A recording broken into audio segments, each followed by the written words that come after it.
Hello students, कैसे हैं आप सब। चलिए welcome back to our maths class. और पिछली क्लासेस में पिछली लास्ट वीडियो में हमने एक अपने चैप्टर का एक इम्पॉर्टेंट चैप्टर अपने बुक का एक इम्पॉर्टेंट चैप्टर खत्म किया है। उस चैप्टर का नाम था मेंसुरेशन। मेंसुरेशन में हमने एक इम्पॉर्टेंट क्वेश्चन को देखा था, सर्कल से रिलेटेड क्वेश्चन देखा था और इन सब चीजों को देखा था।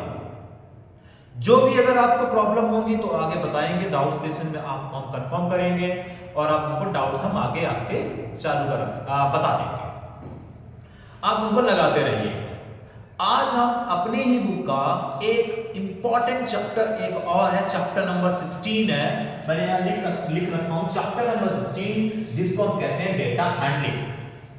अब इस डेटा हैंडलिंग को अच्छी तरीके से समझते हैं और जानने की कोशिश करते हैं कि all about what is a data handling, what is the in this chapter, what about in this chapter. आइए होल चीजों को समझने की कोशिश करते हैं। सबसे पहले आपको जानना पड़ेगा कि सर डेटा क्या होता है। हम आपको समझाते हैं। सबसे पहले ध्यान समझिए, पहले लिखेंगे डेटा। तो डेटा क्या है?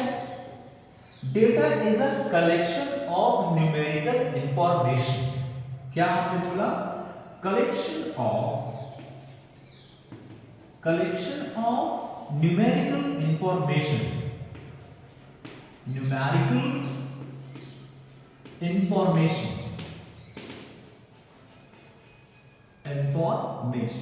क्लियर? तो व्हाट इज द डेटा? तो data is a collection of numerical information. Clear है? तो अगर हमारे पास एक नंबरों का कलेक्शन आ जाए, तो वो ना हमारे पास नंबर लिखी है, उस नंबर को हम कहेंगे डेटा। क्या कहोगे? डेटा। एग्जाम्पल, जैसे एग्जाम्पल में है, जैसे अगर हमें क्लास में बोला, क्लास में किसी एक बच्चे से बोला, मान लीजिए एक बच्चा है आदित्य। अगर हमने आदित्य से बोला कि आदित्य आप क्लास में जाकर के सभी बच्चों का मार्क्स लिख के आओ, हमने मान लीजिए टेस्ट लिया और उसका मार्क्स लिख के आओ, तो जो मार्क्स हमको लिखकर देगा, जो हमारे मार्क्स आएगा, वो एक नंबर का कलेक्शन ही तो होगा, है ना। दूसरा एग्जाम्पल, जैसे उसको कहा हमने बेटा जाओ और सबके जो है उनकी एज लिखवा के लाओ, कौन कितनी एज में है। तो जब हमसे लिखवा के वो नंबर देगा कि सर ये हमने लिखा है, तो हमारे पास उसने एज लिख कर दिया, किसी की उम्र लिख कर दिया, तो वो हमारे पास एक क्या होगा? डेटा होगा। ऐसे ही किसी का वेट लिखवा लें, तो अगर हमारे पास नंबरों का एक कलेक्शन आ जाता है, नंबर आ जाता है, उसको हम कहते हैं डेटा। एग्जाम्पल, जैसे किसी का वेट हो सकता है, किसी की एज हो सकती है ना, किसी की एज हो सकती है, किसी का मार्क्स हो सकता है। तो अगर इस टाइप का डेटा आपको मिलता है, इस टाइप का आपको नंबर मिलती है, तो उन नंबरों को हम बोलेंगे data, collection of numerical information. दूसरा, अब डेटा में क्या होगा? Types of data. देखिए, अब वो डेटा हमें जब लिख कर देगा, वो जो डेटा हमें लिख कर देगा, तो डेटा क्या होगा? उसने जब डेटा हमें दिया तो उसने किसी भी तरीके का ऑर्डर का ध्यान नहीं रखा था कि सर ने बस मांगा है, नंबर मांगा है, या सर ने उसका वेट मांगा है, एज मांगा है, कितना है, मार्क्स है। तो हमको उसने केवल नंबर लिखकर दे दिया, उसने किसी भी तरीके का ऑर्डर का ध्यान नहीं रखा। तो जब उसने कोई ऑर्डर को ध्यान में नहीं रखा, वो एक रफ डेटा लेकर आया है, अनग्रुप्ड डेटा लेकर आया है, इस तरीके के डेटा को हम बोलेंगे रॉ डेटा। तो एक आता है रॉ डेटा। ये रॉ डेटा क्या होता है? इस रॉ डेटा का मतलब होता है अनग्रुप्ड डेटा, जिसने कोई ग्रुपिंग का ध्यान नहीं रखा है, उसको हम बोलेंगे अनग्रुप्ड डेटा। क्लियर है? अब डेटा के टाइप्स को और अगर हम एलोबोरेट करें, डेटा को अगर हम और टाइप टाइप को देखिए तो देखिए टाइप्स ऑफ डेटा, देखिए क्या है, टाइप्स ऑफ डेटा। तो डेटा क्या होता है, अगर हम कलेक्शन के हिसाब से देखें, कलेक्शन हमने किसको वर्क दिया था डेटा कलेक्ट करने का, आदित्य को। अब आप ये बताइए टाइप्स ऑफ डेटा में डेटा दो टाइप के होंगे, पहला एक होगा प्राइमरी डेटा, एक होगा प्राइमरी डेटा और दूसरा होगा सेकेंडरी डेटा, सेकेंडरी डेटा। तो एक होगा प्राइमरी डेटा, दूसरा होगा सेकेंडरी डेटा, ठीक है, सेकेंडरी डेटा, क्लियर है। तो दो तरह के डेटा होते हैं, प्राइमरी और सेकेंडरी। अब प्राइमरी डेटा क्या होता है इसको समझते हैं। मान लीजिए वो जो मार्क्स था, मार्क्स जो कलेक्ट करके आदित्य ने लाया, वो मार्क्स का काम केवल आदित्य का ही था, वो मेरा काम ना होता, मैंने उसको नहीं कहा था मार्क्स को कलेक्ट करने के लिए। अब अगर उसने ही मार्क्स को कलेक्ट करके दिया, हमको नहीं दिया, उसने सबके मार्क्स देखे और अपने को ही स्टडी कर रहा है, एनालाइज कर रहा है कि इसमें क्या हो सकता है, मेरा मार्क्स क्यों कम है, मेरा मार्क्स किससे कम है, वो ही खुद एनालाइज कर रहा है। तो वो डेटा उसके लिए बोला जाएगा प्राइमरी डेटा। मतलब प्राइमरी डेटा क्या होता है, प्राइमरी डेटा वो होता है कि जो खुद, जिसको खुद ही डेटा का काम हो, जिसको डेटा का खुद ही एनालाइज करना हो और वही डेटा को कलेक्ट कर रहा है, तो उसके लिए वो डेटा क्या बोला जाएगा, प्राइमरी डेटा। अब सेकेंडरी डेटा क्या होता है, सेकेंडरी डेटा क्या होता है, जैसे मेरे लिए डेटा एनालाइज करने का काम मेरा है, डेटा का काम मेरा है, मुझे उसको कलेक्ट करना है और मैंने दिया किसका काम, किसको कहा, मैंने दिया आदित्य को काम कि बेटा आदित्य डेटा कलेक्ट करके ले आओ, ठीक। आदित्य ने डेटा कलेक्ट करके ले आया, तो आदित्य के लिए वो तो प्राइमरी था, बट काम तो मेरा था, मैंने कलेक्ट करवाया, तो इस तरीके से वो डेटा सेकेंडरी डेटा बोला जाएगा। क्यों, क्योंकि कलेक्शन का काम किसी दूसरे का था और उसका एनालाइज करने का काम किसी दूसरे का है। इस तरीके के डेटा को हम बोलेंगे सेकेंडरी डेटा बोलेंगे। अब इस सेकेंडरी डेटा के बाद आपने जान क्या गया, आपने डेटा जाना, डेटा का टाइप्स है, रॉ डेटा भी होता है, अनग्रुप डेटा है, और टाइप्स ऑफ डेटा है और फ्रीक्वेंसी डेटा है। हम कुछ डेटा लिखते हैं एग्जांपल के तौर पे, कुछ भी देख, मान लीजिए मैंने आदित्य को कहा बेटा मार्क्स लिख के लाओ, मान लीजिए उस दिन क्लास में 20 बच्चे थे, 20 बच्चे थे और 20 बच्चों का हमने 10 में से टेस्ट लिया, 10 में से टेस्ट लिया और उसने कहा कि सर ये कलेक्शन आ रहा है, उसने हमें मार्क्स का कलेक्शन दिया। देखिए क्या होता है, उसने पहले हमें उसका कलेक्शन क्या था देखते हैं, लिखा है 6 5 4 7 8 9 10 7 6 4 8 10 9 8 7 6 5 कितने हो, 1 2 3 4 5 6 7 8 9 10 11 12 13 14 15 16 17, ये हो गया 18 और ये हो गया 19 और ये हो गया 20। उसने मुझे ये 20 बच्चों का डेटा दिया। एक बार फिर से काउंट कर लीजिए, 1 2 3 4 5 6 7 8 9 10 11 12 13 14 15 16 17 18 19। उसने हमें ये 20 बच्चों का डेटा दिया, 20 बच्चों का डेटा उसने पा गया, समझ में आया, 20 बच्चों का उसने डेटा आपके पास आ गया, हमारे पास आ गया, 20 डेटा मिल गया उसको। अब हमने देखा कि अरे ये तो डेटा में कोई अरेंजमेंट ही नहीं है, ना असेंडिंग ऑर्डर, ध्यान रखना, बस ऐसे गया ऐसे लेके चला आया, दिक्कत हो गई। अब ये जो डेटा में कोई अरेंजमेंट नहीं था, कोई भी अरेंजमेंट नहीं है, इसको बोलते हैं रॉ डेटा, अनग्रुप्ड डेटा, जिसमें कोई ग्रुपिंग नहीं है, इसको बोलते हैं अनग्रुप्ड डेटा। अब अगर हम ग्रुप्ड डेटा को, अनग्रुप्ड डेटा को, अब अगर हम डेटा को असेंडिंग या डिसेंडिंग ऑर्डर में लिखें, अच्छा यहां पर जो नंबर्स है ना, ये जो नंबर्स दिख रहे हैं यहां पे, ये नंबर्स यहां पर बोली जाती हैं वेरिएबल्स। इन नंबरों को यहां पर क्या बोलते हैं? वेरिएबल्स। तो these numbers are known as the variables. लिखेंगे यहां पर क्या है, देखिएगा ये जो नंबर है ना, तो दीज नंबर्स आर कॉल्ड, क्या है? Are called variable. ये होते हैं वेरिएबल्स। ये जो नंबर है ना, उसने जो नंबर लिख के दिया, ये नंबर को ही डेटा हैंडलिंग में क्या बोलते हैं? Variables. No problem is here.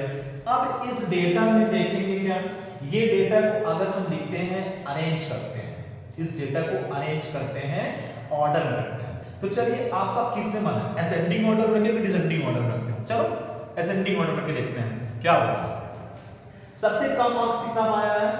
सबसे कम वाला 4 मार्क्स है ना, तो सबसे पहले कहते हैं 4 मार्क्स पाने वाले कितने बच्चे हैं? आई थिंक केवल एक ही बच्चे हैं। ठीक, अब आते हैं 5 नंबर पे आते हैं। 5 मार्क्स पाने वाले कौन से? 1 2 मार्क्स, तो ये 1 और ये 2 बच्चे हैं, 5 और 5, 2 बच्चे 5 मार्क्स पाए हैं। 6 पे आओ, ये 1 और 1 1 1 1 1 2 3 3, ये 6 6 6, 3 बच्चे हैं, 3 बच्चे ऐसे जिनका मार्क्स 6 है। आते हैं 7 पे। 7 कितने हैं? ये 1 2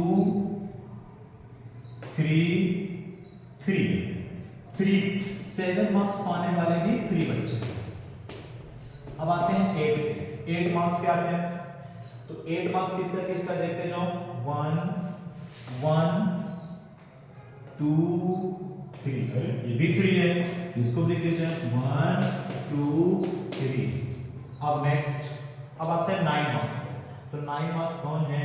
1 1 1 1 1 2 3 4, ये 4 है, तो 1 2 3 4। अब आते हैं नेक्स्ट 10 नंबर पाने में कितने बच्चे? 10 10 10 1 2 3, तो 3 बच्चे, तो 1 2 3। अब आप काउंट कर लीजिए एक बार कि आपके 20 डेटा यहां पर लिखे हैं कि नहीं लिखे हैं। देखिए 1 2 3 4 5 6 7 8 9 10 11 12 13 14 15 16 17 18 19 है, मतलब एक कोई छूट रहा है। कौन छूट रहा है? और देखो फिर से 10 वाले कितने हैं? 1 2 3, 10 तो सही है। 9 का 9 कितना है? ये 1 2, ठीक है, 1 2 3 3 4 4 हो गया वो। ठीक, 8 पे आ जाओ। 8 पे कौन है? 1, देखिए 8 पे 1 2 3 3 8 है। अब आ जाओ 7 पे कितने हैं? 1 2 3 3 भी 7 है। 6 कितने हैं? 6 1 2 3 4 है, ये 4 है। 6 कितने थे? 4 है, तो यहाँ पर लिख लो और 5, ये हो गया 6। 5 कितने थे? 2 थे, तो 1 2 लिख लिए, और 4 कितने थे? केवल 1 था। अब 20 कंप्लीट होता है। देखो 1 2 3 4 5 6 7 8 9 10 11 12 13 14 15 16 17 18 19 20। ये हमने डेटा को किस फॉर्म में लिखा? किस फॉर्म में लिखा? असेंडिंग ऑर्डर में लिखा। डेटा का कलेक्शन किस फॉर्म में हो गया? असेंडिंग ऑर्डर में। जब डेटा असेंडिंग ऑर्डर में हो जाता है, असेंडिंग, तो जब हम डेटा को अरेंज करते हैं असेंडिंग और डिसेंडिंग ऑर्डर, तो लिखेंगे अरेंज्ड डेटा इन असेंडिंग और डिसेंडिंग फॉर्म, डिसेंडिंग ऑर्डर। इस तरीके के डेटा को बोलेंगे हम क्या बेटा? एरी डेटा। एरी, अरे नहीं बोलेंगे, एरी। इस डेटा क्या बोलेंगे? अरे, एरी। एरी क्या होता है? एरी क्या होता है? एरी जब हम डेटा को असेंडिंग या डिसेंडिंग फॉर्म में अरेंज कर लेते हैं, तो वो डेटा बोला जाता है एरी डेटा। आई थिंक एरी डेटा को समझ में आ गया होगा। एरी डेटा के बाद अब हम बात करते हैं किसकी, एरी डेटा के बाद बोलते हैं कुछ और आगे टर्म्स को समझाते हैं। अब हम एक टर्म्स को समझाने जा रहे हैं, फ्रीक्वेंसी। फ्रीक्वेंसी, अच्छा पहले फ्रीक्वेंसी पहले एक यहां पे जान लो, रेंज। रेंज, रेंज क्या है बेटा यहाँ पे? रेंज का मतलब होता है मैक्सिमम से मिनिमम को माइनस करना, the difference between maximum and minimum value. तो लिखेंगे मैक्सिमम में से मिनिमम को माइनस करें, मिनिमम को माइनस करें। मैक्सिमम वैल्यू कितनी है बताइए, मैक्सिमम कितना है? 10 है, 10 है, और मिनिमम कितना है? 4 है। तो आप यहां माइनस करें, 10 माइनस 4 इक्वल्स टू कितना आ गया? 6। तो जो 6 is the range of this data। Clear है? रेंज आ गई बात। रेंज के बाद हम आपको लिखवाने चलते हैं फ्रीक्वेंसी। देखिए फ्रीक्वेंसी क्या है? फ्रीक्वेंसी, फ्रीक्वेंसी का मतलब है number of times occurs variable. अगर कोई भी वेरिएबल जितनी बार आ रहा है वो उसकी क्या होगी? फ्रीक्वेंसी। मान लीजिए हमारी क्लास में आदित्य नाम के 3 लड़के हैं। अगर हमारी क्लास में आदित्य नाम के 3 लड़के हैं तो आदित्य की फ्रीक्वेंसी कितनी हो गई? 3, 1 2 3, है ना? अब मान लीजिए हमारी क्लास में जो है अमन नाम के 2 बच्चे हैं, तो अमन की फ्रीक्वेंसी कितनी होगी? 2।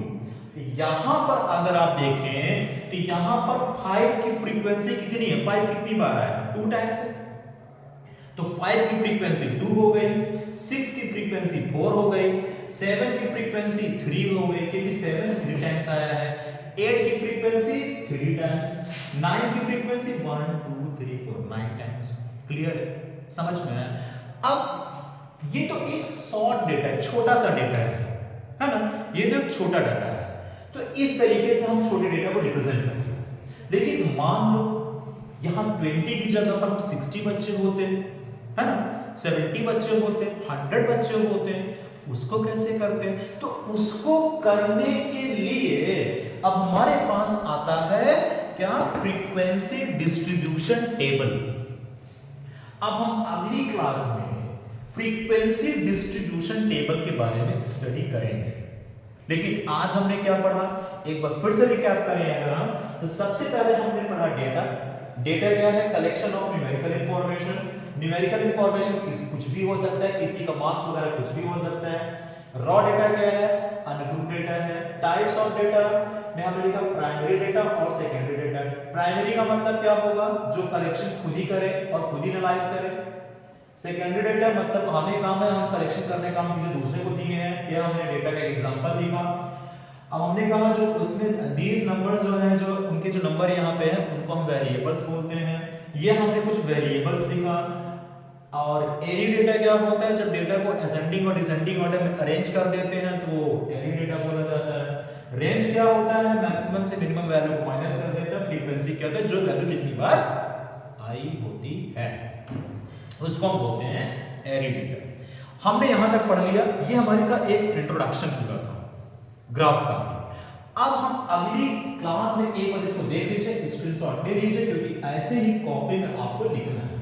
ओके, अब हम इसको करवाएंगे अगली बार अपनी क्लास में, इसकी एक्सरसाइज करवाएंगे, फ्रीक्वेंसी डिस्ट्रीब्यूशन टेबल बताएंगे। तब तक मिलते हैं आपको अगली वीडियो में, अगले एपिसोड में। Thank you very much for watching. Thank you.